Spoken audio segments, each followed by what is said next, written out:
Գյուրջան Կասկադ, հասանելի բնակարաններ 65 ամիս մարման ժամկետով։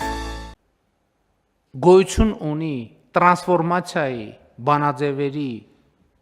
շրջանակում եւ որի դիրքից երևում է հեռանկարը Հայաստանի Հանրապետության, երևում է ապագան, ընդ որում ապագայի հարցն է շատ կարևոր հարց է։ Ես օրինակ մանավանդ 2021 թվականի ընտրություններից հետո, երբ որ ապագա կա ապագա կարգախոսով մենք խորհրդանական ընտրությունները հաղթեցինք, եւ բնականաբար մեր անդիմադիր գործընկերներն էլ այդ ապագա կա կարգախոսը փորձեցին եւ փորձում են վերածել քաղաքական քննադատության թիրախի։ Օրինակ շատ կարևոր է մոդելավորել, թե ինչ է նշանակում ապագա կա եւ ինչ է նշանակում ապագա չկա։ Ես օրինակ այս թեմայի մասին շատ եմ մտածել եւ եկել եմ հետեւյալ եզրակացության, որ ապագան նախագիծ է։ Եթե ունես նախագիծ, ուրեմն կա ապագա, եթե չունես նախագիծ, ուրեմն չկա ապագա։ Այսինքն ապագան, եթե մենք ուզում ենք բերել ապագա հայեցակարգային հասկացությունը ուզում ենք բերել դնել գործնական հարթության վրա, ինչ է դա նշանակում։ Դա նշանակում է, որ դու ունես նախագիծ, որ պետք է իրականացնես, կոնկրետ նախագիծ։ Եվ այս համատեքստում իրական Հայաստանի գաղափարախոսությունը ապագայի հիմքն է եւ ապագայի նախագիծ։ Ապագա չկա այն դեպքում, երբ որ չգիտես ինչ ես անելու, բա հիմա ինչ ես անելու, աջ ես գնալու, ձախ ես գնալու, ուղիղ ես գնալու, հետ ես գնալու, վերև ես թռնելու, ներքև ես թռնելու։ Երբ որ չկա, դա նշանակում է չկա ապագա։ Իսկ երբ որ դու կողմնորոշված ես, թե ինչ ես անելու։ Իսկ մենք այսօր հստակ կողմնորոշված ենք։ Այդ կողմնորոշման մի մասը ակնհայտ է, մյուս մասը ավելի մանրամասն ներկայացնելու համար մեզ ժամանակ է պետք, եւ այդ ժամանակը մենք պետք է քաղաքական եւ ռացիոնալ օգտագործենք։ Եվ կարծում եմ, որ իհարկե ընդ որում շատ լավ է այս առիթով ենք մենք խոսում, որովհետեւ արհեստական բանականությունը ակնհայտորեն ապագան է։ Եթե Հայաստանում կա արհեստական բանականության ոլորտում այսպիսի ներդրում, դա շատ բաների մասին է վկայում, շատ բաների մասին է վկայում։ Վկայում է, իսկ ինչպիսին է Հայաստանի անվտանգության հեռանկարի մասին մարդկանց եւ ներդրողների պատկերացումը։ Ոչ մեկ հենց այնպես չի բերի,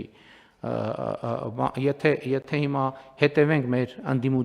անդիմությանը եւ մամուլի որոշ հատվածներին, ովքեր առավոտից իրիկու մենակ մի բանն ասում, որ մենք կործանվում ենք, այդ մարդիկ ինչ են բերում, այդքան ներդրում անում։ Կտանեն այնտեղ, որտեղ չեն կործանվում։ Խնդրեմ։ Նախ Սփյուռքի հետ կապված ուզում եմ ասել, որ լիարժեք կիսում եմ ձեր մոտեցումը։ Իմ կարծիքով սա Սփյուռքի ներուժը Հայաստանի տնտեսության զարգացման գործում ամենաարդյունավետ եւ ամենանպատակային ուղղելու դրսևորումներից մեկն է եւ Հայաստանի Հանրապետության նկատմամբ ըստ էության հոգատարության ամենաիդեալական դրսևորումներից մեկն է այս ձևաչափը, որովհետեւ առաջին հերթին եթե չլիներ այդ ներուժի օգտագործումը եւ ներգրավումը, այս նախագիծը պետք է անկեղծորեն ասեմ, որ դժվար թե իրագործելի լիներ մեզ համար գոնե թե այս փուլում, բայց խոսքը միայն տվյալ ենթակառուցվածքը մեզ համար հասանելի դարձնելը չէ, խոսքը նաև վերաբերում է ապագայում դրա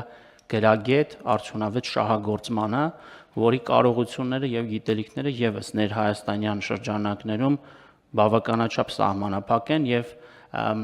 այս նախագծի նկատմամբ լավատեսությունը, որովհետև պետք է ասեմ, որ երեկվանից կարծիքները տարբեր էին, շատ մեծ ոգևորություն կար եւ կար որոշակի այսպես զգուշավորություն, ընդհանրապես խոշոր մեգա նախագծեր իրականացնելու հետ կապված, այդ լավատեսությունը մեզ տալիս է հենց այս թիմը, մարդիկ, որոնք ունեն կարողություններ, գիտելիքներ եւ փորձառություն նման մեծ նախագծեր իրականացնելու։ Դուք խոսեցիք կադրերի մասին, այստեղ եւս մեր քաղաքականությունները ուղղված են նրան, որ արհեստական բանականությամբ զբաղվող հետազոտողներին աջակցելու քաղաքականությունը մեզ համար առաջնահերթություններից է, առաջիկայում դրան ուղղված ծրագրերը եւս հանդես է գալու կառավարությունը եւ վերջում որպեսզի տարընթերցում չլինի Nvidia-ի եւ Firebird-ի հայտարարությունների մեջ անդադար նշվում էր AI Factory, եթե տառացիորեն թարգմանում ենք, լինում է AI գործարան։ Ուղղակի ուզում եմ ասել, որ խոսքը արհեստական բանականության չիպերի արտադրության մասին չէ, պարզապես դա ձևակերպում է, խոսքը ինտելեկտի, արհեստական բանականության արտադրությանն է վերաբերում, չիպերի մասին գուցե ապագայում առիթ կունենանք մտածելու։